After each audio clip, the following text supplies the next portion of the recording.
Halo teman-teman, kembali lagi bersama saya di channel Merpati Kencana.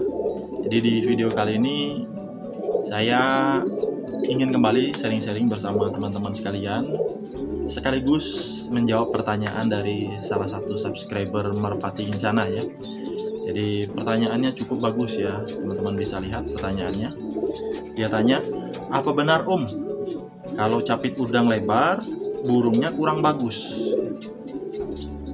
Jadi dalam bermain burung merpati itu ada banyak faktor ya yang menentukan antara burung merpati itu bagus atau tidak teman-teman ya. Jadi setiap orang, setiap pemain, setiap joki biasanya punya selera, punya pendirian dan punya caranya tersendiri ya mengenai cara memilih burung merpati yang bagus. Begitu juga dengan saya ya. Jadi kalau barangkali ada teman-teman yang mungkin tidak sepaham dengan apa yang saya sampaikan, ya bisa diabaikan, bisa skip teman-teman ya. Jadi saya akan coba bahas ini berdasarkan sudut pandang saya selama saya bermain burung merpati teman-teman ya. Jadi capit udang seringkali tidak menjadi faktor penentu burung itu bagus teman-teman ya. Ada beberapa faktor yang bisa menjadi acuan untuk menentukan burung merpati itu bagus atau tidak teman-teman ya. Jadi kalau teman-teman pergi ke pasar ya, mau beli burung merpati, ada beberapa hal sebenarnya yang bisa menjadi pertimbangan untuk teman-teman sekalian ya. Nah, geser posisinya sedikit teman-teman karena posisinya panas ya teman-teman ya. Nah ini saya mau kasih contoh teman-teman ya. Burung merpati punya saya yang capit udangnya itu renggang teman-teman. Ini burung merpati ini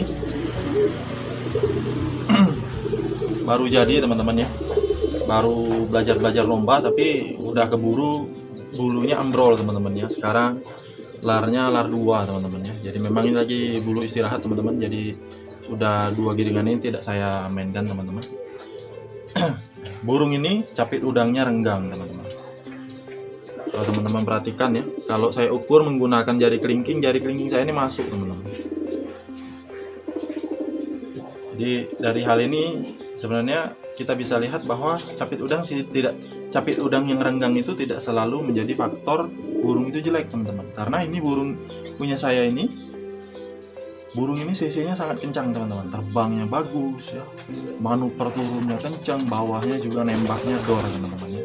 Kalau teman-teman tidak percaya, nanti di akhir video akan saya tunjukkan videonya sewaktu burung ini lomba teman-teman ya. Jadi kalau menurut saya secara pribadi ya, memilih burung merpati itu ada beberapa faktor yang mungkin bisa kita perhatikan teman-teman. Faktor pertama yang paling utama itu adalah mata dari burung merpati teman-teman ya. Jadi usahakan carilah mata burung merpati itu yang bersih, baik itu mau mata jagung, mau mata putih ya. Itu kalau teman-teman mau cari, usahakan lingkaran hitamnya itu harus bersih dan tidak melebar teman-teman ya. Kalau teman-teman nemu seperti itu bisa dijadikan pilihan juga teman-teman ya. Nah lalu yang kedua, carilah burung merpati itu kalau teman-teman memang pengen main di merpati kolong ya, larnya itu teman-teman harus cari, usahakan yang seperti ini teman-teman ya. Larnya itu rapi dan besar-besar teman-teman ya. Ini untuk apa teman-teman ya? Biasanya kalau kita main merpati kolong kan kita harus berupaya memasukkan burung merpati itu ke dalam kolong teman-teman. Tapi kalau burungnya tidak stabil, lari, terbangnya datar, hanya ngotot, biasanya lebih susah untuk masuk ke kolong teman-teman. Tapi kalau teman-teman cari burung merpati dengan lar yang lebar-lebar seperti ini, biasanya burungnya cenderung terbangnya tinggi dan stabil teman-teman. Lalu untuk masih dari sektor sayap teman-teman, carilah juga burung merpati itu yang larnya itu lidinya itu lentur seperti ini teman-teman. Begitu juga dengan ekornya teman-teman. Jadi burung merpati yang bagus, kalau teman-teman lihat ya di channel-channel merpati yang lainnya ya, yang biasa meliput lomba ya, biasa mereview burung-burung merpati juaraan ya, pegangannya pasti untuk buntutnya itu akan seperti ini, menjadi satu teman-teman. Teman-teman bisa lihat ya. Lalu untuk pegangannya, untuk posturnya macam-macam teman-teman ya. Kalau ini memang posturnya besar. Biasanya kalau angin kencang ya, main di persawahan, burungnya cenderung lebih stabil ya meskipun anginnya kencang teman-teman ya. Kalau posturnya besar ya. Lalu kalau teman-teman bisa perhatikan ya, usahakan juga cari burung merpati itu yang dadanya itu condong ke depan teman-teman ya. Pusung ke depan teman-teman ya. Ini untuk menunjang mental dari burung itu juga teman-teman. Nah, lalu yang ketiga, teman-teman bisa coba cari burung merpati itu yang memiliki struktur tulang yang kuat ya, struktur tulang yang besar teman-teman. Untuk apa itu teman-teman? Jadi burung merpati kolong itu kan namanya dia akan turun itu manuver ke bawah, biasanya kena benturan teman-teman. Mau dia turun di matras atau di sekam, itu pasti akan terkena benturannya. Kalau burung merpati dengan tulangan yang besar, itu dapat sedikit meminimalisir risiko terjadinya cedera pada burung kita ya. Apalagi kalau burung itu cc-nya kencang, cc turun tembak bawahnya kencang teman-teman ya. Mungkin teman-teman sering lihat ya, ada burung merpati itu dadanya ini bengkok atau dadanya ini seperti kelihatannya bekas patah ya. Itu kemungkinan karena struktur tulangnya kurang kuat, kurang bisa menunjang burung itu sewaktu dia terbentur ke tanah ya teman-teman. Nah, untuk capit udang, sebenarnya capit udang keras itu renggang itu tidak selalu jelek teman-teman, karena saya sudah pegang beberapa burung merpati yang juara, yang bagus-bagus teman-teman ya. Itu rata-rata capit udangnya memang renggang teman-teman, tapi keras teman-teman. Jadi kalau teman-teman ketemu burung merpati yang capit udangnya renggang, kalau capit udangnya keras, itu bisa juga teman-teman pilih ya, tidak selalu burung itu jelek ya. Yang penting struktur tulangnya harus kokoh, harus kuat teman-teman.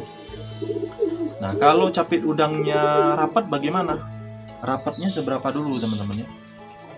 Jadi kalau rapat lancip, asalkan dia masih ada sela, itu juga bisa dipilih teman-teman. Yang penting dia lancip ya, tajam capit udangnya teman-teman. Biasanya itu burungnya itu lolos atasnya kencang teman-teman, bagus.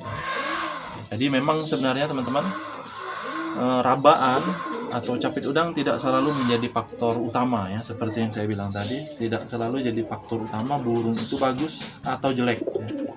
Kalau teman-teman mau main burung merpati kolong, usahakan teman-teman carilah burung merpati itu yang darahannya bagus, terahnya jelas teman-teman. Carilah burung di peternak itu yang indukannya sudah pernah juara ya. Jangan cuma sekali juara lalu dijadikan patokan teman-teman ya, bapaknya baru juara sekali lalu diternak ya. Usahakan carilah burung merpati itu yang indukannya sudah sering juara teman-teman. Teman-teman bisa tanya silsilahnya apa, karakternya seperti apa.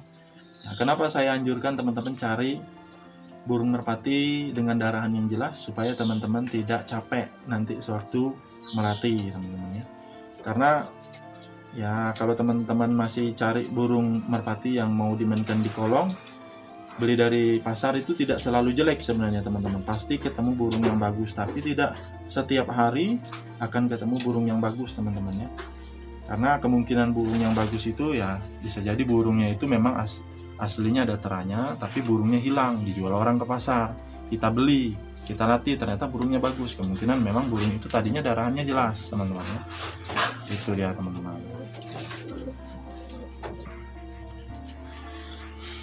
Jadi ya jawabannya sudah jelas ya teman-teman ya, bahwa capit udang yang renggang tidak selalu menunjukkan burung merpati itu jelek teman-teman ya. Ya ada banyak faktor lain yang menentukan burung itu bagus atau tidak.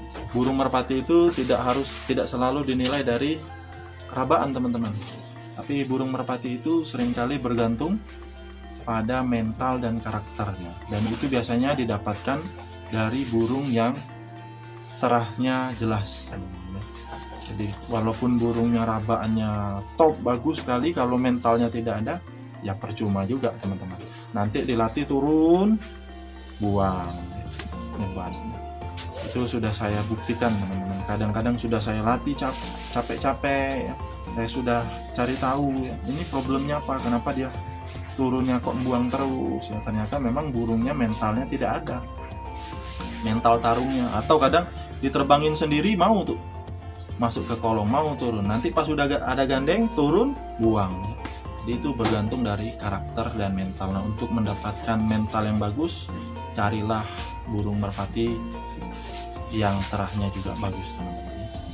Oke teman-teman, hanya ini ya ini hanya sharing-sharing sederhana teman-teman ya. Jadi mungkin juga bisa bermanfaat untuk teman-teman ya.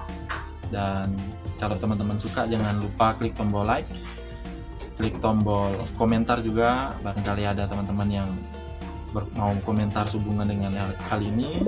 Dan jangan lupa klik tombol subscribe teman-teman ya, supaya saya lebih semangat lagi untuk berbagi konten-konten yang berkaitan dengan hobi burung merpati teman-teman. Oke teman-teman, sampai di sini dulu videonya. Sampai jumpa di video-video saya yang berikutnya.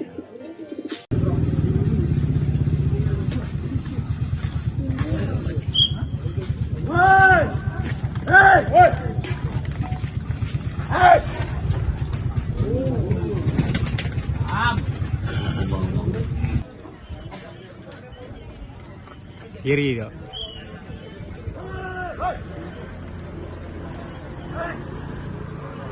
Oh.